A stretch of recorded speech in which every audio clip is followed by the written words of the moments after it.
오늘의 역사 시간입니다. 오늘 7월 4일에는 과연 어떤 일들이 있었을까요? 저희가 준비한 자료들을 보면서요, 한국사와 또 세계사 속에서 이날의 결정적인 순간들을 한번 따라가 보겠습니다. 네, 중요한 맥락들 그리고 흥미로운 이야기들을 좀 짚어보려고 합니다. 자, 그럼 바로 시작해 볼까요? 1894년으로 먼저 가보겠습니다. 이 무렵 조선은 동학농민혁명 아시죠? 그 부패와 외세에 맞섰던 큰 농민 봉기.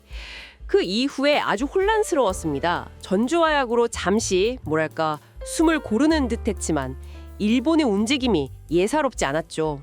네, 맞아요. 그때 일본이 계속 군대를 더 보냈거든요. 증파를 했군요. 네. 그러면서 7월 4일경에는 아주 노골적으로 내정 간섭을 시작합니다. 강압적으로 개혁을 요구하면서요. 그게 결국 어떤 결과로 이어졌나요? 바로 그 시점이 한반도를 둘러싼 긴장감이 정말 최고조에 달했던 때입니다. 일본의 이런 적극적인 개입이 결국 청일전쟁의 도화선이 됐고요. 아, 청일전쟁이요? 네, 결과적으로는 조선의 주권 상실을 좀 앞당기는 그런 결정적인 계기가 되어버렸죠. 동시에 또 이런 외세 간섭에 반발해서 동학농민군이 2차 봉기를 준비하게 되는데 여기서 또 민중의 강한 저항 의지를 볼 수 있고요. 그렇군요. 그야말로 국제 정세와 내부 갈등이 아주 복잡하게 얽힌 그런 순간이었습니다. 국제 정세와 내부 갈등이라 그로부터 한 50년도 뒤네요. 1950년 7월 4일. 이때도 한반도는 또 다른 위기 속이었습니다. 바로 6.25 전쟁 초기였죠. 국군이 계속 밀리던 정말 어려운 시기였는데요. 이날 수원 부근에서 치열한 전투가 벌어졌습니다. 수원 전투. 네. 여기서 중요한 점은 바로 이때부터 미군을 중심으로 한 유엔군이 본격적으로 지상전에 투입되기 시작했다는 거죠. 맞습니다. 그 수원 전투는 전쟁 초기에 그 혼란 속에서 어떻게든 방어선을 지키려고 했던 필사적인 노력이었고요. 그리고 말씀하신 대로 미군의 참전, 이게 전쟁의 성격을 완전히 바꿔놓았습니다. 성격 자체를요? 네, 단순한 내전이 아니라 그 냉전이라는 거대한 국제 질서 속에서 벌어지는 일종의 대리전, 그런 양상이 된 거죠. 이후 전쟁이 어떻게 전개될지에 정말 결정적인 영향을 미치게 됩니다. 전쟁의 성격까지 바꾼 미군 참전이라 정말 중요한 분기점이네요. 자, 이번에는 시대를 좀 훌쩍 건너뛰어 보겠습니다. 1987년 7월 4일입니다. 바로 직전에 6월 민주항쟁이 있었고 그 결과로 6.29 선언이 나왔잖아요. 네, 그렇죠. 대통령 직선제 개헌 약속. 맞습니다.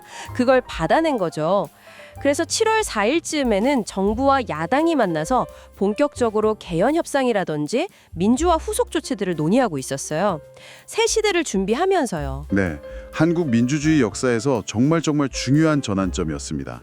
시민들의 그 뜨거운 함성으로 얻어낸 변화를 이제 구체적인 제도로 만들어가는 과정이었으니까요. 아하. 이 논의들이 결국 새로운 헌법 제정 그리고 대통령 선거로 이어지면서 한국 사회 민주 발전에 정말 큰 디딤돌을 놓았다고 할 수 있죠. 그야말로 아래로부터의 힘이 어떻게 정치적인 변화를 이끌어낼 수 있는지 보여준 그런 상징적인 시기입니다. 시민의 힘으로 변화를 만들었다. 참 의미가 깊습니다. 자, 그럼 이제 같은 날짜 세계에서는 어떤 일이 있었는지 한번 볼까요? 아마 7월 4일 하면 많은 분들이 가장 먼저 떠올리실 사건일 텐데요. 네, 그렇죠. 미국 독립기념일. 바로 1776년 미국의 독립선언입니다. 필라델피아에서 대륙회의가 이 선언문을 공식 채택한 날이죠. 네, 미국 독립선언은 단순히 미국이라는 나라가 탄생했다, 이걸 알린 사건 그 이상이죠. 모든 인간은 평등하게 창조되었고 생명과 자유 그리고 행복을 추구할 권리가 있다. 이 이념, 이게 정말 중요합니다. 네, 그 문구요. 이게 이후에 전 세계 민주주의 운동, 또 식민지 독립운동에 엄청난 영향을 주었습니다. 프랑스 혁명에도 영향을 미쳤고 그 정신이 지금까지도 계속 이어지고 있잖아요. 그렇군요. 그래서 미국에서는 7월 4일을 가장 중요한 국경일, 독립기념일로 아주 성대하게 기념하는 겁니다. 자유와 평등이라는 이 보편적인 가치를 선언했기 때문에 세계사적으로도 이렇게 중요하군요. 자, 마지막으로 살펴볼 7월 4일은 비교적 최근입니다. 1997년인데요. 이날 인류의 시선은 저 멀리 화성으로 향했습니다. 나사의 화성 탐사선 패스파인더, 그러니까 화성 표면 탐사를 위한 무인 착륙선인데요. 이게 성공적으로 화성 표면에 딱 안착했습니다. 와, 네, 그리고 최초의 화성 로봇 소저너가 탐사를 시작했죠. 아, 이거 당시 정말 대단한 뉴스였던 기억이 나요. 맞아요. 정말 큰 뉴스였죠. 패스파인더의 성공은 인류 우주 탐사 역사에 그야말로 새로운 지평을 열었습니다. 단순히 착륙에 성공했다 이게 아니고요. 그 소저너라는 작은 로봇가 돌아다니면서 화성의 토양, 암석, 대기 이런 귀중한 정보들을 막 보내왔거든요. 오, 직접 탐사를 한 거군요. 네, 덕분에 화성에 대해서 우리가 훨씬 더 많이 알게 되었고 그 이후에 더 정교하고 야심찬 화성 탐사 미션들의 어떤 기틀을 마련했다고 볼 수 있죠. 미지의 세계를 향한 인간의 그 끊임없는 호기심 그리고 도전 정신을 보여주는 상징적인 사건입니다. 들어보니까 7월 4일 하루에 정말 다양한 역사가 담겨 있네요. 한 나라의 독립선언에서부터 전쟁의 경랑, 또 민주주의를 향한 열망, 그리고 저 먼 우주를 향한 도전까지 정말 시대와 장소를 넘나드는 결정적인 순간들이었습니다. 그렇습니다.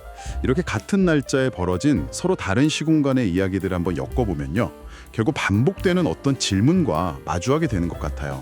예를 들면 독립과 주권, 또 자유와 민주주의를 향한 투쟁, 그리고 미지의 세계에 대한 탐험 같은 것들. 네네. 이런 것들이 시대를 초월해서 인류가 계속해서 추구하고 또 씨름해온 그런 과제가 아닐까 뭐 그런 생각이 드는데요.